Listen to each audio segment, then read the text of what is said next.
இது திமுக விமர்சிக்கிறதுல அதிமுக நீர்த்து போயிடுச்சு.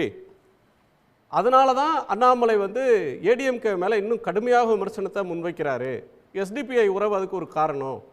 இது திடீர்னு விமர்சனம் பண்ணதில்லை, ஒரு அக்குமுலேட்டட் ஆங்கர்.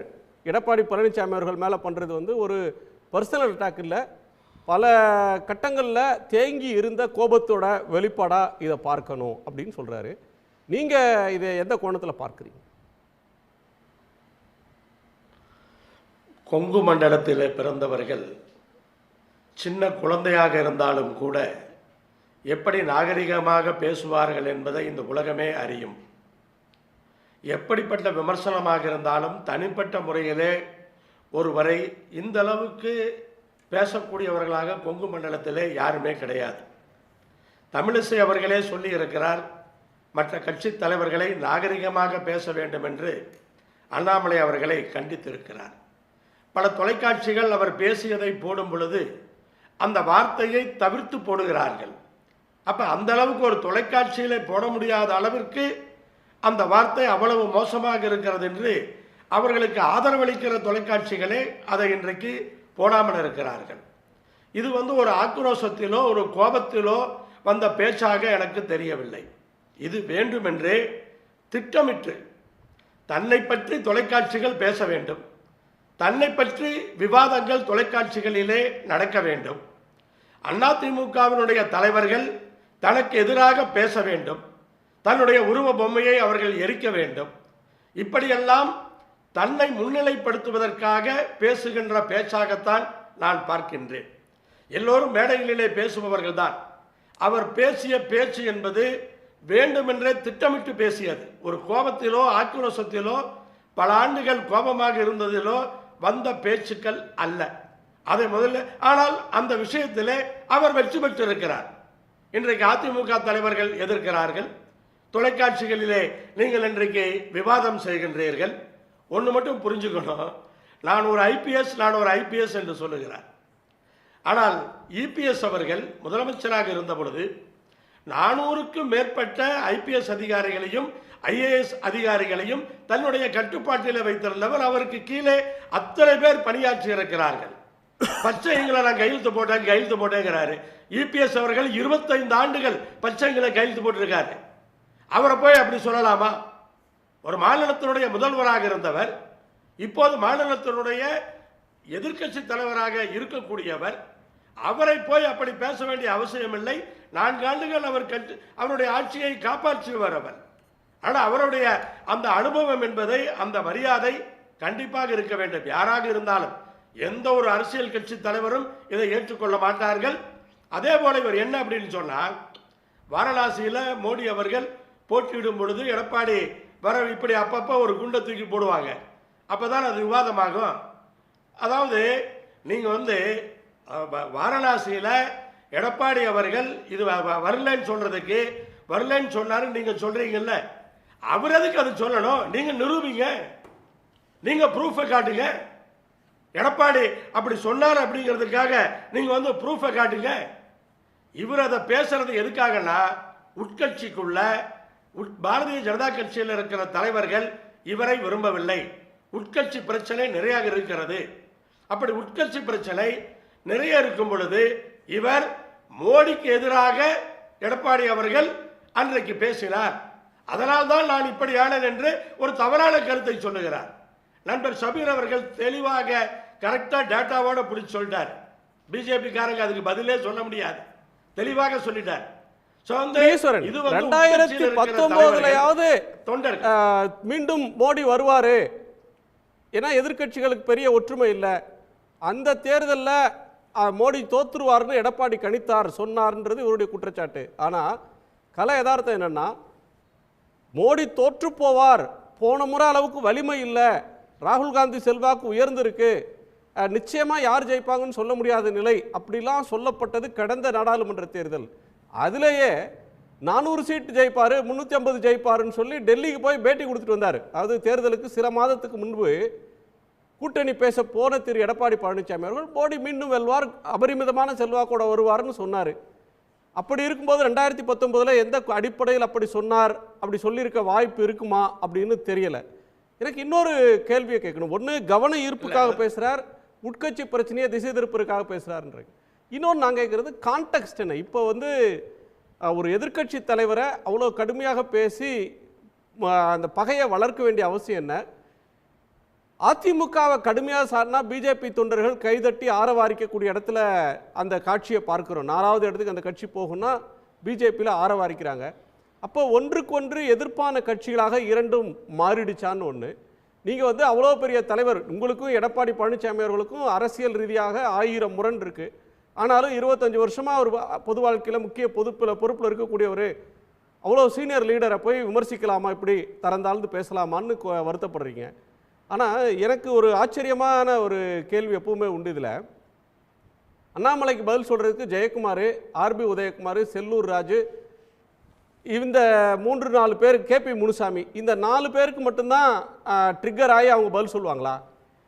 இதற்கு கொங்கு மண்டலத்திலிருந்து மேற்கு மண்டலத்திலிருந்து இயற்கையாக கோபம்ன்றது அந்த பக்கம் வரலையே. ஒரு வேலுமணி பதில் சொல்லலை, தங்கமணி ரெஸ்பாண்ட் பண்ணல, கருப்பண்ணன், செங்கோட்டையன், எம்எஸ்எம் ஆனந்தன், எம்ஆர் விஜயபாஸ்கர்னு முன்னாள் அமைச்சர்கள், மூத்த தலைவர்கள் இருக்காங்களா, அங்கெல்லாம் பெரிய ரியாக்ஷன் வரலையே. வேற எதுவும் கால்குலேஷன் இருக்கா அதில்? இல்லை, அது என்ன அரசியல் சூசமங்கிறது எனக்கு புரியலை. பட் இருந்தாலும் கூட நீங்கள் எப்பவுமே அண்ணாமலை பேசுகிற விஷயங்களுக்கு தான் அதிமுக தலைவர்கள், நீங்கள் சொன்ன தலைவர்கள் எல்லாமே எதிர்வினையாற்றி இருக்கிறார்கள். இன்னும் சொல்ல போனால் மோடி அவர்களை இதுவரைக்கும் இபிஎஸ் அவர்கள் இதுவரைக்கும் எந்த ஒரு வார்த்தையும் பேசாதவர். தேர்தலிலே நாமெல்லாம் அவரை போட்டு கேட்டோம், ஏன் மோடியை பற்றி பேச மாட்டேங்கிறீங்க, ஏன் மோடியை பற்றி பேச மாட்டேங்கிறீங்கன்னு. ஆனால் இதுவரைக்குமே அவர் மோடியை பற்றி பேசாதவர். ஆனால் அண்ணாமலை இப்போ ஒரு குண்டை புதுசாக தூக்கி போடுகிறார். ஸோ இப்படி இது பார்க்குறப்ப இது வேண்டும் என்று திட்டமிட்டு என்ன சொல்ல போனீங்கன்னு சொன்னால், அண்ணாமலை அவர்கள் சபீர் அவர்கள் சொன்னார், தன்னுடைய மனைவி ஜெயலலிதா அவர்களை விட திறமையானவர், தன்னுடைய அம்மா ஜெயலலிதா அவர்களை விட திறமையானவர் என்று சொன்னார். பாரதிய ஜனதா கட்சியிலிருந்து ஏதாவது காரணத்திற்காக அண்ணாமலையை நீக்கினார்கள் என்று சொன்னால் மோடியை விட நான் தான் பெரிய தலைவர் என்று அவர் சொல்லுவதற்கு வெகு நாள் ஆகாது. அதை அவர் சொல்லுவார். ஸோ இப்படி பல்வேறு விஷயங்களை இவர் இப்ப உதயநிதி அவர்களை ஏன் ப்ரமோட் பண்ணக்கூடாதுன்னு சொல்றீங்க? பாரதிய ஜனதா கட்சியில் உதயநிதி அவர்களையே நீங்க இப்போ வேற மற்றவங்களை இட்டு காட்டி பண்ணக்கூடாதுன்னு சொல்றீங்க. ஏன் பாரதிய ஜனதா கட்சியில் நீங்க இப்ப வந்தீங்க? அதுதானே கேட்கிறாங்க. ஏன் பாரதிய ஜனதா கட்சியில் ஏபி முருகானந்தம் எனக்கு தெரிஞ்ச 30 வருஷமா பயணிக்கிறார். கோவையில் நான் அப்பப்ப பார்த்துருக்கேன். இவரெல்லாம் வர்றதுக்கு முன்னாடியே டெல்லியில பல விஷயங்களை அறிந்தவர் அவர். அங்க இருக்கிற தொழிலதிபர்களையும் அழைத்து வைத்து பேசியவர் அவர். பாரதிய ஜனதா கட்சியிலே 30 ஆண்டுகள் மிக திறமை படைத்தவர். ஏன் இவர் தலைவராகல? ஏன் அண்ணாமலை தலைவராகிறாங்க? இவரெல்லாம் அதாவது வேற வழி இல்லாம இப்ப அண்ணாமலைக்கு சப்போர்ட் பண்ணி அன்பு சகோதரர் முருகானந்தம் அவர்கள் பேசிக் கொண்டு இருக்கிறார். ஆனா அவருக்கெல்லாம் அந்த ஆதரவை வெளிப்படுத்திட்டாரு. 30 வருஷமா நான் பிஜேபி வேலை பார்க்கிறேன் சொல்லி அண்ணன் ஈஸ்வரன் அவர்களுக்கு ஒன்று சொல்ல விரும்புகின்றேன். அண்ணன் ஈஸ்வரன் அவர்களுக்கு ஒரு விஷயத்தை சொல்ல கடமைப்பட்டு இருக்கின்றேன். அண்ணன் ஈஸ்வரன் அவர்களுக்கு ஒரு விஷயத்தை சொல்ல கடமைப்பட்டு இருக்கின்றேன். மிகுந்த மரியாதையோடு அவர் மீது மிகுந்த மரியாதை வைத்திருக்கக்கூடிய ஒரு தம்பி நான். அதனால் ரெண்டு பேருமே கொங்கு மண்டலத்தை சார்ந்தவர்கள் தான் அண்ணனுக்கு தெரியும். இன்னொன்று என்ன வேடிக்கை என்னவென்று சொன்னால், குணசேகரன் அவர்கள் அதிமுகவை பார்த்து கேட்கின்ற கேள்விகளெல்லாம் அண்ணன் ஈஸ்வரன் அவர்களை பார்த்து கேட்கின்றீர்கள். அது அதிமுகவினுடைய செய்தி தொடர்பாளரா? அண்ணன் கிடையாது. அது நீங்கள் விமர்சனங்கள் அப்படின்னு வைக்கின்ற பொழுது இதே ஸ்டாலின் அவர்கள், உதயநிதி அவர்கள், எடப்பாடி பழனிசாமி அவர்களுடைய தாயாரை பற்றியும் குடும்பத்தாரை பற்றியும் எவ்வளவு மோசமாக பேசினார்கள் அப்படிங்கிறத பற்றி நீங்கள் கொஞ்சம் ஃப்ளாஷ்பேக்கு போயிட்டு வரணும். இன்னொன்று, தரம் தாழ்ந்து பேசுவது அப்படிங்கிறது நேரடியாக அவர்களுடைய செயல்பாட்டை குறித்து நேரடியாக பேசுகின்றார்கள். ஆனால் அதை தாண்டி எடப்பாடி பழனிசாமி அவர்களுடைய குடும்பத்தை, அவருடைய தாயாரை மிக கடுமையாக விமர்சித்த நபர்கள் திராவிட முன்னேற்ற கழகத்தினுடைய அந்த தலைவர்கள். ஆனாலும் கூட அன்றைக்கும் கூட பெரிய அளவுல எதிர்ப்பு தெரிவிச்சு நீங்க டைவர்ட் பண்ணி பேசாதீங்க. பாரதிய ஜனதா கட்சியோட வேலையே அதுதான். இன்னைக்கு வந்து பாப்புலர் ஃப்ரண்ட் பத்தி பேச ஆரம்பிச்சீங்க. ஏங்க எதை பத்தி விவாதம்? அண்ணா இது எனக்கு என்ன புரியலன்னா குணசேகரன், எனக்கு என்ன புரியலன்னா நீங்க இதெல்லாம் யாருகிட்ட கேட்க வேண்டும் என்று சொன்னா, நீங்க யாருகிட்ட கேட்க வேண்டும் என்று சொன்னால் அதிமுகவினுடைய கூட்டணி சார்ந்த நபர்களோ அதிமுகவினுடைய பேச்சாளர்களையோ அண்ணன் ஈஸ்வரன் அவர்கள் இவ்வளவு தூரம் பேசுகின்றார்கள் அப்படின்னு சொன்னா இதைத்தான் நாங்கள் சொல்லுகிறோம். எந்த ஒரு பொழுதே தமிழிசையே சொல்லியிருக்காங்க, தமிழிசை சொல்லியிருக்காங்க அண்ணாமலை பேசுறது தப்புன்னு. உங்க கட்சியில சொல்லலையா? உங்க கட்சியில் இருக்க தமிழிசை சொல்லியிருக்காங்க அண்ணாமலை பேசுறது தப்பு, மரியாதை கொடுக்கணும் அப்படின்னு தமிழிசை சொல்லியிருக்காங்க. அதுக்கு என்ன சொல்றீங்க? எந்த ஒரு பொதுவாக இருப்பவர்களும் அதை பார்ப்போம். கொங்கு மண்டலத்தில் அண்ணாமலை பயன்படுத்திய வார்த்தை சரியா? நீங்க ஒத்துக்கிறீங்களா? அப்படி சொல்லவில்லை. அண்ணன் ஈஸ்வரன் அவர்களுக்கு சொல்லுகிறேன் அப்படின்னு அப்படிங்கிற விஷயத்தை அவர்கள் சொல்லவில்லை. என்ன சொல்லலன்னு சொல்றீங்க? அந்த வார்த்தையை நான் சொல்லணுமா உங்களுக்கு?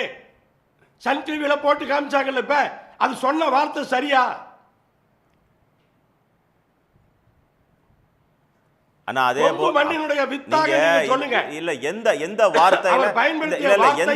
எந்த வார்த்தையில பிரச்சனையாய் இல்ல நீங்க எந்த வார்த்தையில பிரச்சனையாகி இருக்கின்றது எனக்கு வேடிக்கை என்னவென்று சொன்னால், அதிமுகக்காக அண்ணன் ஈஸ்வரன் அவர்கள் வரிஞ்சு கட்டிட்டு வந்து அவரு இங்கே வந்து விவாதம் செய்கின்றார்கள் என்று சொன்னால் இது எந்த கூட்டணி எங்கே போய் சேருகின்றது தெரியவில்லை. இருந்தாலும் கூட எந்த வார்த்தை என்ன விஷயத்தை ட்ரிகர் ஆகிருக்குன்னு நீங்க சொல்லுங்க. சரி திரு ஆனா யாரு தப்பு பண்ணாலும் கேட்கக்கூடிய விஷயத்துல எடப்பாடி பழனிசாமி அவர்களுடைய தாயாரை பற்றி பேசுகின்ற பொழுது நீங்கள் எல்லாம் எங்க போனீங்க? அப்போ ஒரு விமர்சனம் தாங்க செஞ்சாரு, கண்டிச்சாரு. இன்னொன்னுக்கு பதில் சொல்லுங்க. அண்ணாமலை வந்து இப்ப பேசுறப்ப முருகனுக்கு காவடி எடுத்ததை பத்தி எல்லாம் பேசுறாரு. அண்ணாமலை காலில் ஷூ போட்டுக்கிட்டு காவடி எடுக்கலாமா? ஏன் எடுத்தாரு? அது எடுக்கலாமா? அது மரியாதையா? கடவுளுக்கு செய்யற மரியாதையா? தமிழ் கடவுள் முருகனுக்கு செய்யற மரியாதையா? அதுக்கு பதில் உண்டா உங்கள்கிட்ட? சரி, நம்ம சுமந்தோட கோணத்தை கேட்கலாம். தமிழ் கடவுள் முருகனை பற்றி திராவிட முன்னேற்ற கழகம் எல்லாம் பேசுகின்ற அளவுல கொண்டு போய் விட்டு இருக்கின்றோம் என்று சொன்னால் அதுதான் பாரதிய ஜனதா கட்சிக்கு கிடைத்த வெற்றி. இன்றைக்கு கேட்கிற கேள்விக்கு பதில் சொல்லுங்க. பழனியிலே காவடி எடுத்தது சரியா? செய்கின்றார்கள் என்று சொன்னா எங்களுக்கு கிடைத்த வெற்றி. என்ன விஷயம் கேள்வியை வைங்க. எதுல பிரச்சனையாச்சுன்னு சொல்லுங்க. சரி அண்ணா எதுல பிரச்சனையாச்சுன்னு சொல்லுங்க. ரெண்டு பேரும் பேசல. ஒரு நிமிஷம் உங்களுக்கு